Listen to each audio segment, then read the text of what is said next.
السلام علیکم، میں منیار ترنم وسیم ہوں، میں پنجم جماعت کی طالبہ ہوں۔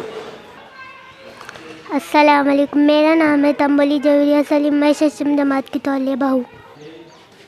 السلام علیکم، میں تانبلی نشرہ فیروز ہوں، میں ششم جماعت کی طالبہ ہوں۔ آج ہم تینوں جانداروں کی خصوصیات مثالوں کے ذریعے بتانے کی کوشش کریں گے۔ زمین پر جتنی بھی چیزیں ہیں انہیں دو گروہوں میں تقسیم کیا جاتا ہے، پہلا جاندار اور دوسرا بے جان۔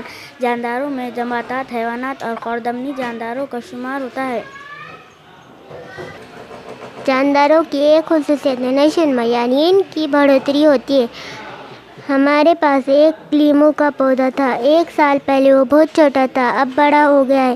جانداروں میں رد عمل کی خصوصیت پائی جاتی ہے اور تمام جاندار حرکت کرتے ہیں اور ہم ایک جگہ سے دوسری جگہ جاتے ہیں، اور نباتات سورج کی روشنی کی طرف حرکت کرتے ہیں اور نباتات کی جڑیں زمین میں گہری تک جاتی ہے۔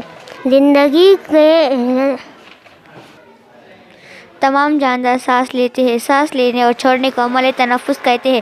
ہم اپنے ناک سے سانس لیتے ہیں اور پودوں پتے سے سانس لیتے ہیں اور مچھلی گل پھڑے سے سانس لیتی ہے۔ افزائش نسل جانداروں کی اہم خصوصیت ہے۔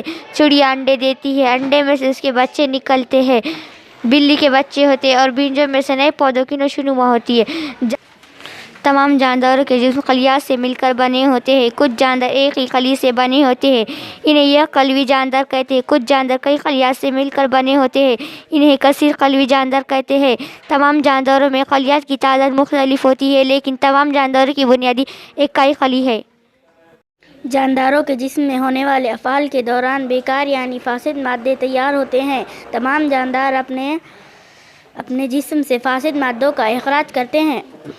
جانداروں کے جسم میں ہونے والے افعال کے دوران بیکار یعنی فاسد مادے تیار ہوتے ہیں۔ تمام جاندار اپنے جسم سے فاسد مادوں کا اخراج کرتے ہیں۔ تمام جانداروں کی آخری منزل موت ہے۔